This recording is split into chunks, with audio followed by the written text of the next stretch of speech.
I was told in China by the Chinese police that truth, compassion, tolerance is illegal. I just remember seeing her in so much pain. I was just terrified. I remember watching the police car disappear. That was the last time I saw my dad. When I came to US in 2008, I saw exact products we made in the labor camp was sold here. I'm a mother trying to imagine myself in that scenario. It's just the worst kind of emotional blackmail, and that's being carried out by a government. It's sadistic.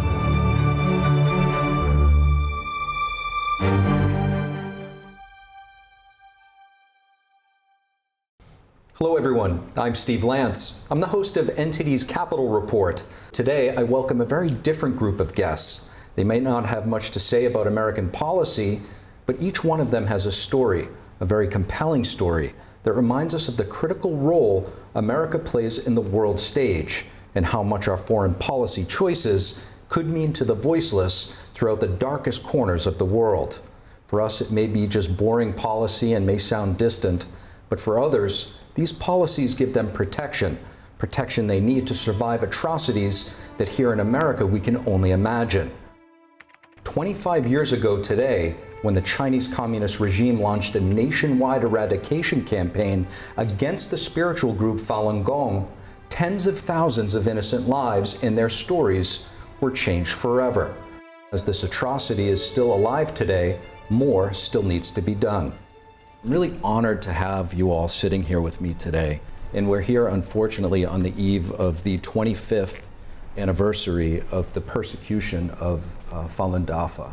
And each of you brings a unique personal story to this persecution. And sometimes it's a persecution that is so distant to many people, the crimes that have taken place. And we're going to unpack some of those through your personal stories. Right now, I'm happy to have Ellie Rao joining us, Kay Rubacek, Minghui Wang, and William Huang. Just recently, the Falun Gong Protection Act passed in the House of Representatives. And this is a significant moment in history. And I want to get your thoughts on that. In particular, when you heard about this Falun Gong Protection Act passing in the United States, what type of message does this bill send to the CCP, to Beijing, outside of what some might consider a formality in the US? Okay, I say it sends a wonderful message, right? It's an important message, but isn't it, about time? Sorry to say, but it's about time. 25 years. 25 years of persecution. That's what we're talking about here. This isn't something that just started last year, and that we cannot forget that this is not over. It's not a finished persecution, and that we're talking about in memoriam of millions of people that have been killed. We still don't even know exactly how many people have been killed. So I say, great, let this send a loud, strong, clear message. Let it pass ASAP, and it's about time. I think the passing of the Falun Gong Protection Act in-house is very significant. I can give you one example. When I was in Sihui prison, I was persecuted there. One day the guard told me that they received a letter from American Falun Gong practitioner to urge them to stop the persecution of Falun Gong practitioner inside that jail. The persecution towards us during that period, short period, is relieved, definitely. So how do you know they got that letter? The guard told me. Wow. Yeah, I felt that the voice from outside China really helped the Falun Gong practitioner inside China. This kind of a bill is much bigger than a letter, right? So eventually, if it's passed Senate and signed by the president, it will become a binding law. It really can help Falun Gong practitioner in China. Yeah, this can be law binding. There's been quite a few resolutions over the last 25 years to raise awareness in the US government about the persecution of Falun Gong and the peaceful nature of Falun Gong. But this is vital. There are still lives to be saved, and while there are, we should do it. Yes, indeed. Ellie, obviously this must be deeply personal to you. How big of an impact do you think that this Protection Act will have? Well, I think this Protection Act is extremely powerful and evocative message to China that the persecution needs to stop. And your father was persecuted to death Yes. by the Chinese Communist Party. Yes. Can you just tell us about that briefly? I was born into an ordinary family in China, but my childhood is not very typical. Both of my parents practiced Falun Gong, and they were severely persecuted in China. The last time I saw my dad, I remember I was 4, and it was just a typical day. And all of a sudden, there was a knock on the door. My grandma opened the door, and 2 guys came in, and then all of a sudden, there was 5, 6, 7 guys, and in the end, they dragged my dad away. And then I ran to the window, and my grandma told me, "Don't go after them." And basically, I remember watching the police car disappear, and that was the last time I saw my dad. So sorry. And that was because he practiced Falun Gong. Yes. It's interesting because I'm a film producer. That's what I've been making programming for film and television for my professional career. I actually was an eyewitness as a foreigner, not Chinese, of the persecution. And I've used my professional skills to interview many of them, dozens, if not more than hundreds, because they don't always have the opportunity to speak. Some of them cannot speak English. And so I've really switched a lot of my producing work over to focusing on this topic because it's a story that affects so many millions of people in China and now around the world. There's so many aspects about this persecution that are hard to believe, but the fact that we have this Falun Gong Protection Act going through now is making it more palatable, more acceptable to really look at the crimes that's going on, which we really have to do. Minghui, this Falun Gong Protection Act, how significant is it to you and your family? I'm very grateful that my family, all 3 of us are here, me and my parents. I was born in 2000 and the persecution started in 1999. So for the longest time that I would be so scared hearing police sirens. That was my only reality for 11 years. When I was 5, I was led into a door in this so-called re-education center, but it's actually just a brainwashing camp. Inside that room there was like a chair, and this lady was being tied to the chair, and there was this very thick plastic tube inserted into her nose. This lady was my mom, and that was the first time I clearly remember seeing her. Wow. Because I was staying with my grandparents from age 1 to 5 because my parents could not take care of me when they were being in prison. I just remember seeing her in so much pain. I was just terrified at that point. What was this thick plastic tube? Was it oxygen to help her breathe, or? She was put under force feeding. They did it so many times to her, and every experience of that was just probably better to be dead at that point than to be alive to experience that. They brought me into that room to witness that. They did that because they want her to see, look, your daughter is crying, your daughter is having so much pain, your daughter couldn't recognize you like this because you practice Falun Gong. So why don't you renounce your faith right now? So they were using you to kind of coerce her. Yes. Most people probably have never heard of force feeding, but it is a torture method used in China. Yes, I personally experienced that. In fact, I graduated from Tsinghua University, the top 1 engineering institute in China. People also call it China's MIT. I was in jail for 2 to 5 years just because of my belief in Falun Gong. So when I was in detention center, I felt, we are so wrongly treated because we are trying to be a good person. Why we were persecuted here? So I held a hunger strike. I refused to eat anything or drink anything for 2 to 5 days. After that, I fainted because it's my body is weak.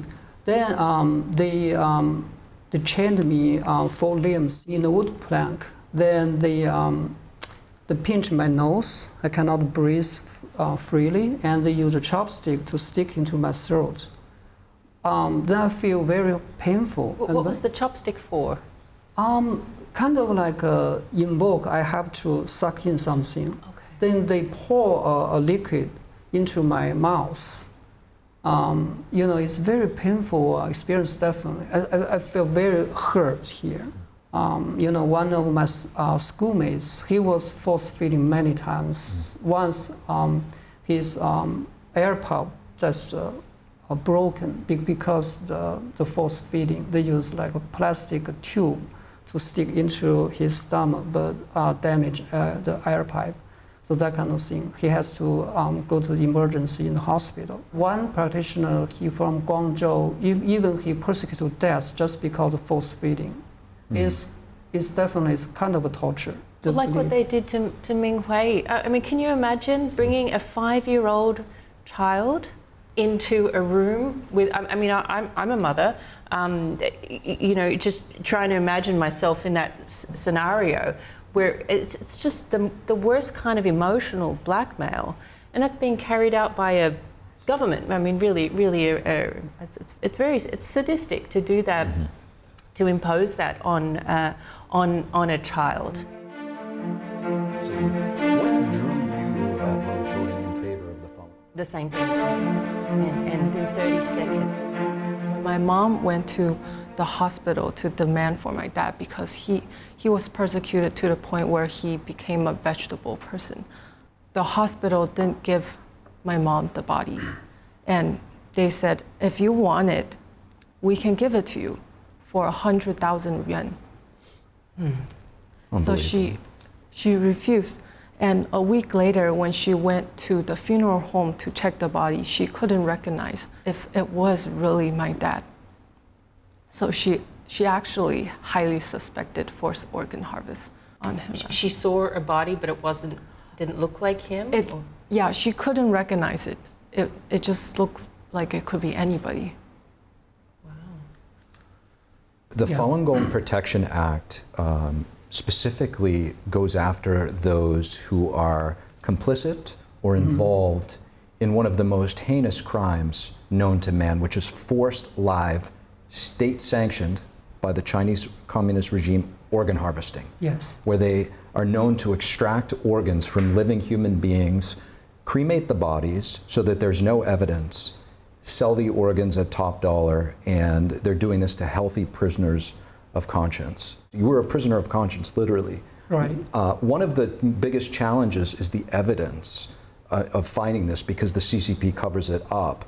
What can you tell us about this crime of organ harvesting? I was persecuted in Sihui prison, which is located in Guangdong province in southern China.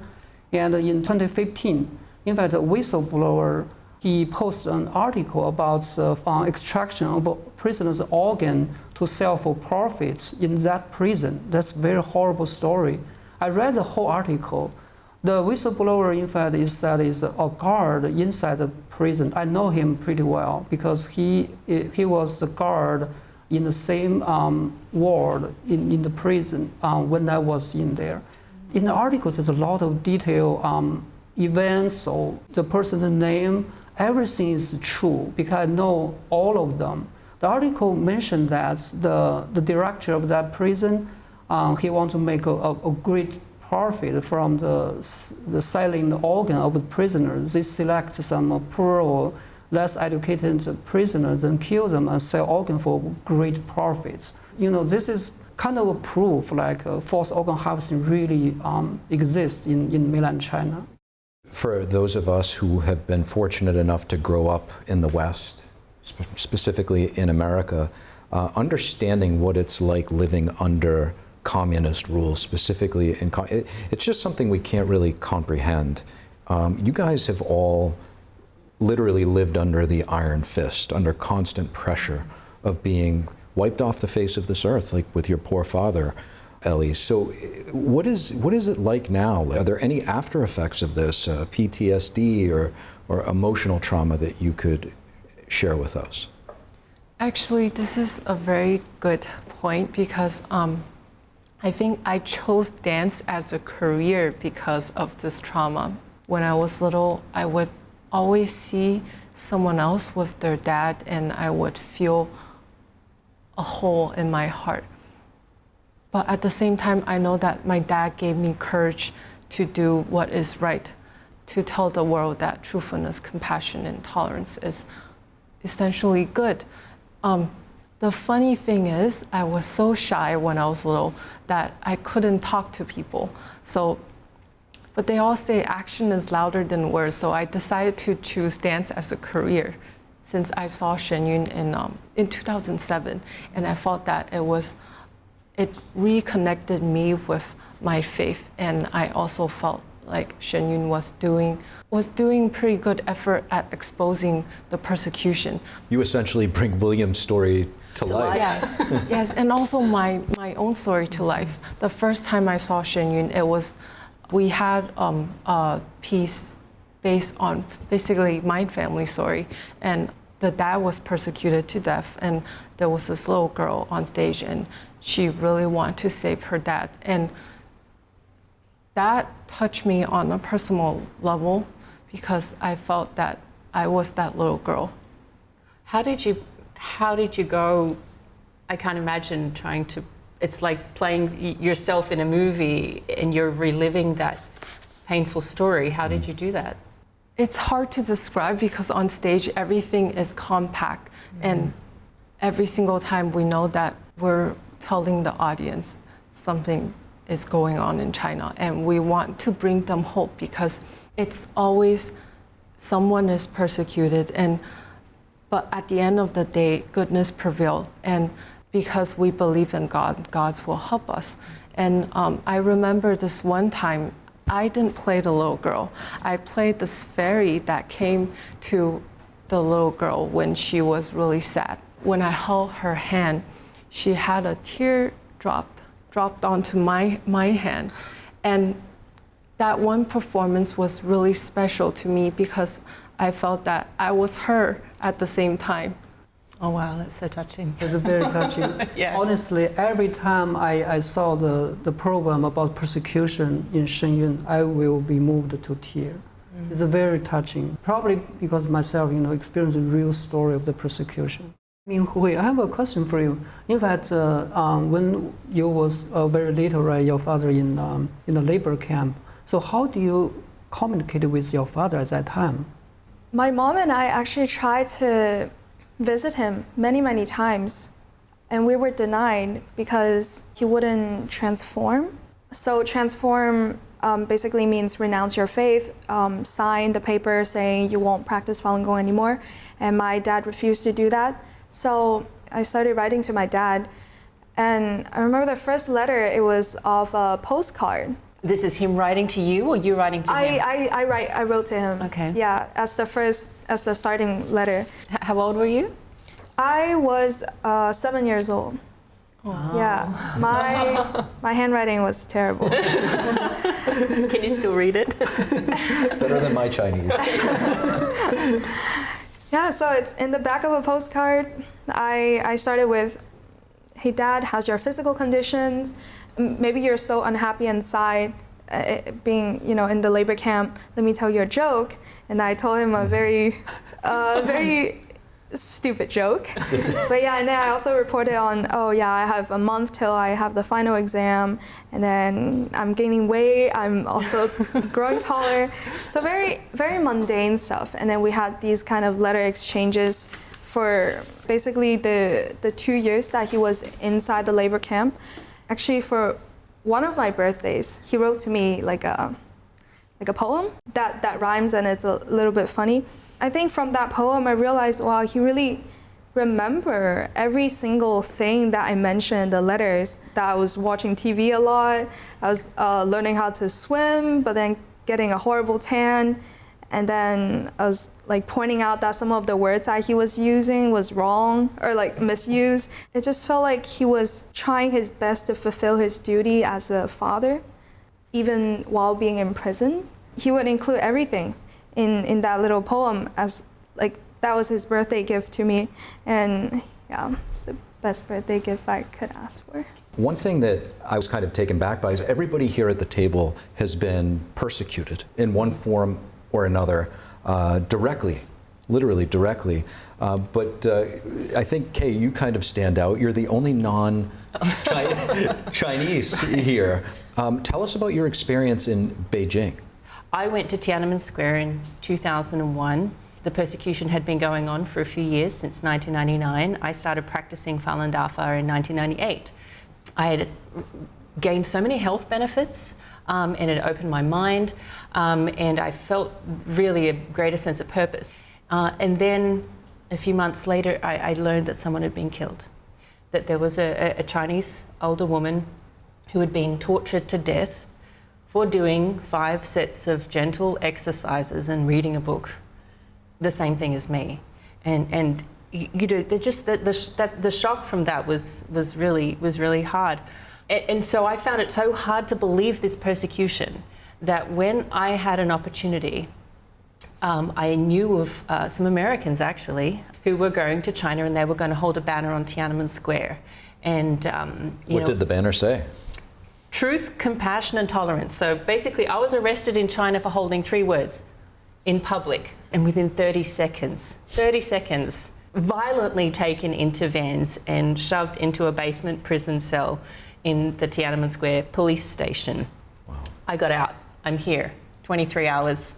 I was arrested, and what an experience. I felt I needed to see it firsthand because it was just, I just couldn't wrap my head around that this was happening, but it was real. How many, by show of hands here, have been to Tiananmen Square on behalf of Falun Dafa? Me. I see your hand go up slowly. You as well. My mom actually went to Tiananmen Square when she was 6 months pregnant with me. And it was in 2000. I think when she told me the story, I was just thinking, wow, like you could have been arrested, you were pregnant, you know, there's so much could have gone wrong. But she described it like, yeah, that's the right thing, I did it. Yeah. Extremely brave. William? I went to Tiananmen Square multiple times. Once I remember is in June 2000. This is 1 year earlier than yours probably. So I want to appeal for Falun Gong, also tell the truth about the Falun Gong. The banner come out and the police came out, you know, to repress it. But the other side, another banner came out. So it's really amazing moments.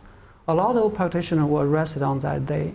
Were sent to the Tiananmen, like a public security bureau there. What happens in detention? There's one like a big cage. You know, a lot of practitioners were squeezed in it.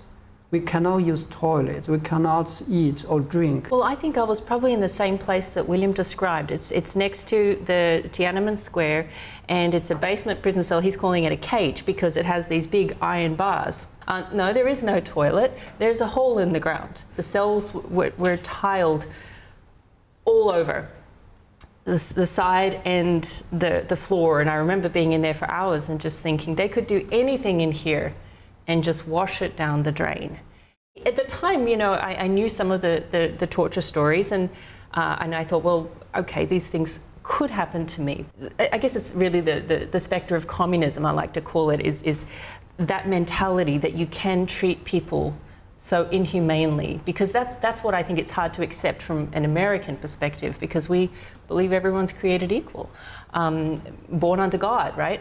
But under a communist perspective, human life is devalued to a point where you can treat people very brutally, just wash the evidence down the drain, and that's it. So I had some of these thoughts while I was there. That was an observation I had. One thing I'd like to talk about is one of the main factors that has allowed this persecution to really persist so violently in China is really foreign investment, foreign economic investment. When you go to Beijing, when you go to Shanghai, and you see these buildings, they're built more beautifully than many in the United States in terms of architecture and landscaping, all to sort of create this illusion to entice that foreign investment. One of the most significant events that showcases China's economic prowess would have been the 2008 Beijing Olympic Games. You know, I guess I just want to bring us all back to that time and just where were all of you during that time period? I was in Australia, and it wasn't long before the Olympics that the news of forced organ harvesting first came out. from China about Falun Gong practitioners being targeted. I remember that time I sent an email out to all of my journalist contacts and I said, does anyone want to look into this story? Could someone look into this story? Please. This seems like a really important story. And out of more than 20 journalists, I got one person that replied. Only one person was brave enough to do it. Yes, exactly. Back in 2008, I felt like nobody in the media was talking about it. That's why Shen Yun came in and made shows every year and to show the persecution and the forced organ harvesting, because I felt like Shen Yun was doing this battle on its own almost. And you were part of it too. And that kind of reminds me what Ming Hui was saying before, is that how the persecution went quiet, right? It's like the propaganda went quiet. Right. That was around that time. It was quiet. And before that, it was like in your face all over China and anyone could access 24/7. There was this lies about Falun Gong and people were seeing through it, but then it stopped. The CCP learned they had to go quiet. Yeah, even though the propaganda was quiet, the persecution was nothing less than before. Actually, when it gets close to dates like important events like the 2008 Beijing Olympics, my family would just kind of feel that kind of pressure because they would, add some people to stand outside of our apartment complex monitoring us. They were not shy that they were following us. Actually, one day, the people that were following us, they somehow tossed a piece of paper that they were recording, and the security guard found it, the security of the apartment complex found it and gave it to my mom. And yeah, it's very detailed to the minute. So that's they like were what very you were close. saying in the labor camp. Yeah, exactly. Yeah. They record down what stop we're getting off, what's the license plate number of the car that we went on. We talk about Big Brother here in the US. I mean, this is literally Big Brother. I have to say, it reminds me of a vague recollection of the front page of the Boston Globe right around the 2008 Olympics. It was an aerial shot above a fence in Beijing at the Olympics where you had this really nice fence, but right behind it was a slum. And they built this, how much money did they invest to kind of create this literal facade? At the time I was arrested, after 20 hours or so without food, you get pretty hungry. We'd been taken out of the prison cell by then and put into a conference room. And then I start smelling this food. It smells pretty good. And they roll out trolleys of restaurant, Chinese food. The CCP's destroyed everything else except for Chinese food. Yeah, I was, the smell comes and you start thinking, oh, I wouldn't mind something to eat right now. But at the same time, they brought out massive cameras. Television cameras, not small cameras, not personal cameras. These were big cameras and there was multiple. And they were right on me and the few people around me. And they said, eat, you can eat. I said, turn the cameras off. They said no. Why would they do that? So that they could put in the media, look at how we treat these foreigners that come here and supposedly break laws. I didn't break any law. I held up 3 peaceful words on Tiananmen Square. Didn't break a single law. But that's how they would have framed it in the media. So I refused to eat. They refused to not use the cameras. We got no food. They took it away because they didn't treat us well. It was all a facade. So it was very interesting being on that side of the story from what they would have put out on the media. So Kay, I actually, as a kid, I saw that photo of the 36 Western Falun Gong practitioners. You were in China then, right? I was in China, and I saw it as a kid. It was very inspiring. What was your experience like in Tiananmen when you were doing it? I didn't know what was going to happen at the time, but it opened my eyes to how so many of the Chinese people had been brainwashed. And that whether it was the Chinese police telling me, no, Falun Gong is persecuted all around the world. I'm thinking, you're crazy, because that's not true. But they really believed it. They really believed it.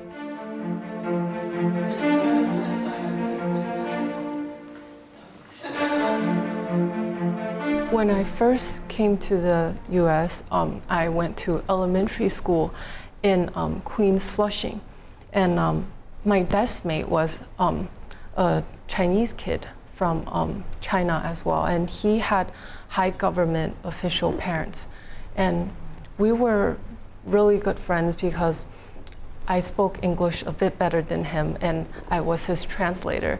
But my mom basically clarified the truth about my family, how we were persecuted in China. And it was just like this one day he came back and we were just chatting, and all of a sudden he says, I think you should stop practicing Falun Gong. This is your friend at school said that? Yes. I was really shocked because I was only 9, and I keep on replaying this in my mind, and he didn't want to be my friends anymore. During cafeteria, when we're sitting, he would go up to many of my friends and he would tell everyone, oh, she's Falun Gong, we need to keep distance. And this was in America. And I think back to a point you made, Kay, with the media blackout. A lot of Western media outlets have built their whole career, their life on making connections inside of China and really want that access. And so they're somewhat selective, and they know that Falun Gong and the persecution is off limits. And I think that it's worth noting that along with the July 20th anniversary date of the persecution, it's also going to be the 25th year of the Epoch Times and NTD media coming to life and being born specifically for this reason. Our founders are Falun Gong practitioners, and they established this media to let people know the truth both inside and outside of China during that blackout. And one of those is actually sitting at this table with us, William, and you were arrested in China because of that. Tell us how the CCP views the Epoch Times. First of all, I cannot say I'm one of the founders. I just volunteered there at the time in China to help Epoch Times website. As a journalist? Or? As a website reporter, something like that, or editor. Because at that time, no newspaper yet, just a website. So we have office in Beijing. But later on, we saw Beijing may be too dangerous, too sensitive area. Then we moved to southern China in Zhuhai City. And we report a lot of called uncensored news, including the persecution of Falun Gong practitioners. Because all that, at that time, almost all other media was silenced. They will not, report the persecution of Falun Gong. Basically, that's a very important human rights violation issue at that time, right? But they refused to report it. And at that time, the Daji Yuan, the Epoch Times, started to report such very important news. For example, in October 2000, very bad thing happened is in Masanjia labor camp in northeast China. The CCP guard just ripped off 18 female Falun Gong practitioners and put them in the male cell. This so horrible thing happened. So to be raped. Yeah, to be raped. We report that. And those journalists that were inside China, that were part of the Epoch Times, they were volunteers? Yes, we are volunteers, and eventually we were all persecuted. The chief editor at that time was sentenced to 10 years imprisonment. I was sentenced to 5 years. I spent so many years working with just all different media outlets on this story and sort of helping to get them media access to stories in China and that. But when this blackout started in China from the CCP to stop any coverage of the Falun Gong story,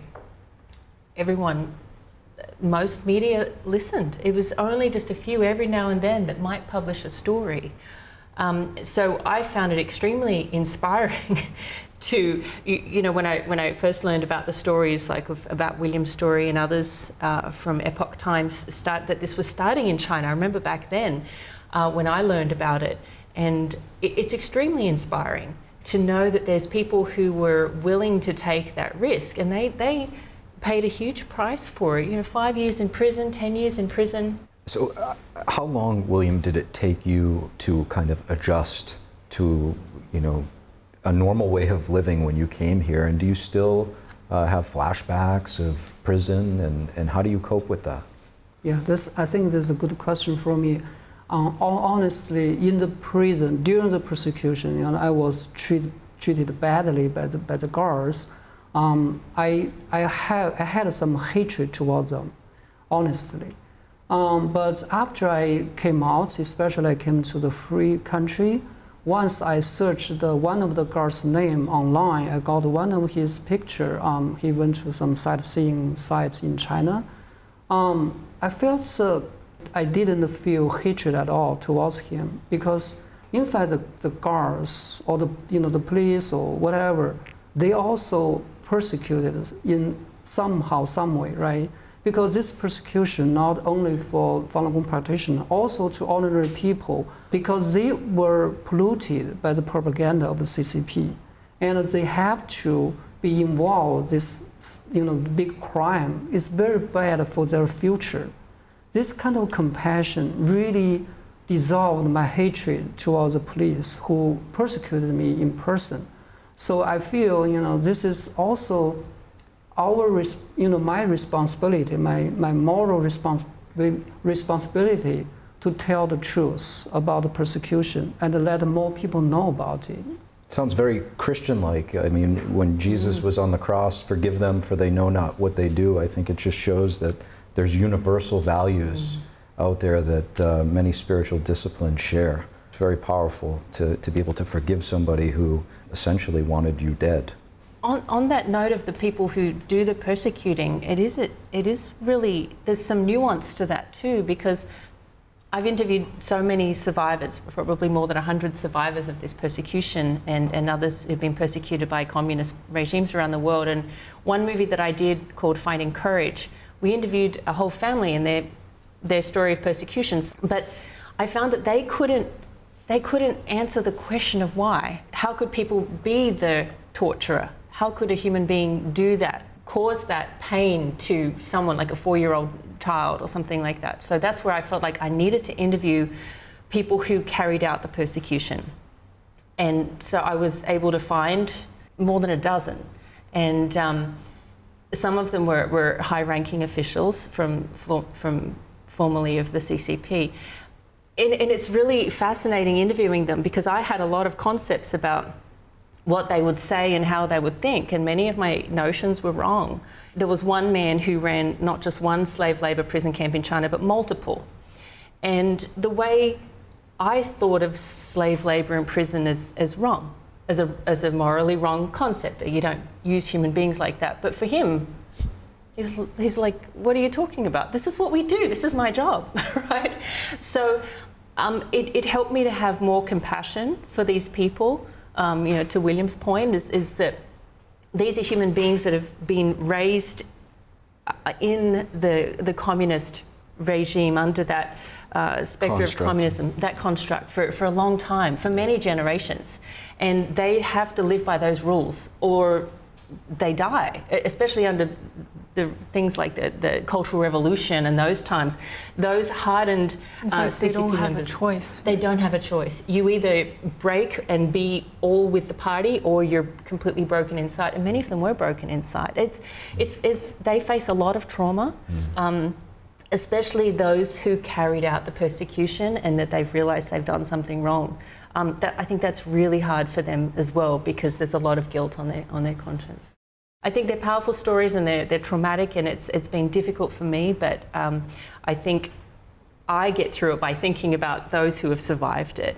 When I have a difficult situation, I think of, actually there's one story in particular that I think of in the movie we made, Finding Courage. There was a man who was imprisoned for 13 years for printing flyers, right? Printing flyers. But the persecution, the torture that he had in the first 10 hours was more brutal than the next 13 years. He remade the torture chair that he had to sit in that first 10 hours. And he showed us what happened to him in that torture chair. It was used to break his back. It was used to break his spirit. But he didn't break. He didn't give the information. He never renounced his faith, and the strength of character in that person. His name is Leo Wang, and he's in our movie. You know, I've often thought when I'm facing a really big challenge, how am I going to get through this? Or this is really difficult, or I need to decompress after hearing hours of testimonies about torture and things like that. I will often think about that particular story. It gives me a reference point, and I think, my goodness, if that person can survive 13 years like that and still not renounce his faith and still maintain a smile now and be able to recover, and he's healing from extreme torture, you know, broken back and broken shoulders and things. I think, what am I complaining about? It gives you perspective.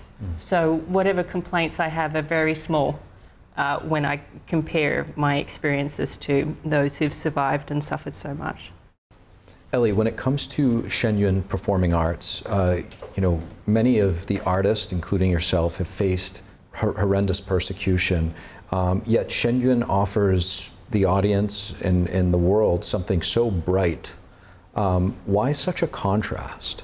Shenyun's mission is to revive 5,000 years of ancient Chinese culture, and this actually connects with our faith. Truthfulness, compassion, and tolerance, this is actually intertwined with Chinese culture in a way. Like you were talking about how we overcome trauma, I feel like everybody's trauma is unique. It's a unique experience, but fundamentally, what gives us hope and brings us together are these moral values that we hold as human beings, every single one of us.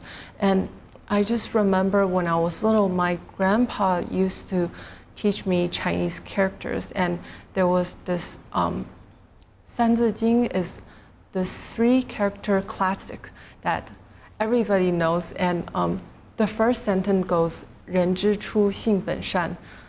When humans were born, we were all kind. And this message, I think it's also what Shenyun wants to bring out. It's to hold on to kindness. It's innately human, and also what humans are rooted in, no matter what culture. It's beautiful. Do you think that there will ever be a time where we see Shenyun performing in China? It's my greatest dream, and I truly hope that one day in the near future that we will perform in China. You'll be very busy when that happens. There's a lot of people there, I think, that would probably love to see Shenyun. And I guess as we conclude, we'll end with the Falun Gong Protection Act. That's where we began. And as it continues to try to make its way through the Senate, what would your message, William, be to the U.S. government? Yeah, I definitely hope, you know, the Falun Gong Protection Act will pass as soon as possible, because every day some people die due to the persecution, especially the forced organ harvesting. One point I want to add is the persecution of Falun Gong is not remotely happening only in China. Right now, you know, the world is so connected to each other. I can give you some example. One example is my personal experience is the slave labor. I was forced to do slave labor every day, at least 16 hours a day. We were forced to make all kinds of handmade craft, especially the plastic flowers for decoration, also the Christmas tree light chains, also Spider-Man toy. So these were sold to the US, right? Exactly. They're on our shelves in the US. Exactly. Yeah. Exactly this point I want to make. When I came to US in 2008, I saw exactly products we made in the labor camp was sold here in the grocery store, tagged made in China with a very low price. If the persecution now stops, every American people, their daily life, they go to the grocery store, they possibly buy the products made in the labor camp. Maybe some is by the Falun Gong practitioner. So the persecution really related to everyone. Another example is the forced organ harvesting. Western company, they export the pharmaceutical equipment and the medicine related to forced organ harvesting in China, right? This kind of connection. Also, the organ transplant doctor or expert in China, they were trained in US because US is the leading country of the organ transplant. So my point I want to make is the persecution is not remotely happen only in China. It's, in fact, is related to everyone. Minghui, you had mentioned earlier you visited Congress. What would you say to your representative? I would say to my representative that there are many ordinary Americans like myself who have friends and families that are still in China that are going through this persecution. Like people who are undergoing this, they are not just like a distant figure. They are not just numbers or statistics. They are actually people, you know, within your district, and you can do something about it. Yeah, I think it's important to note that this persecution isn't over. It's still very, very much active, and there are real world consequences. People are being killed. With that said, Ellie, what would your message be? I feel like on a personal level, I hope the persecution would stop as soon as possible. Mm-hmm.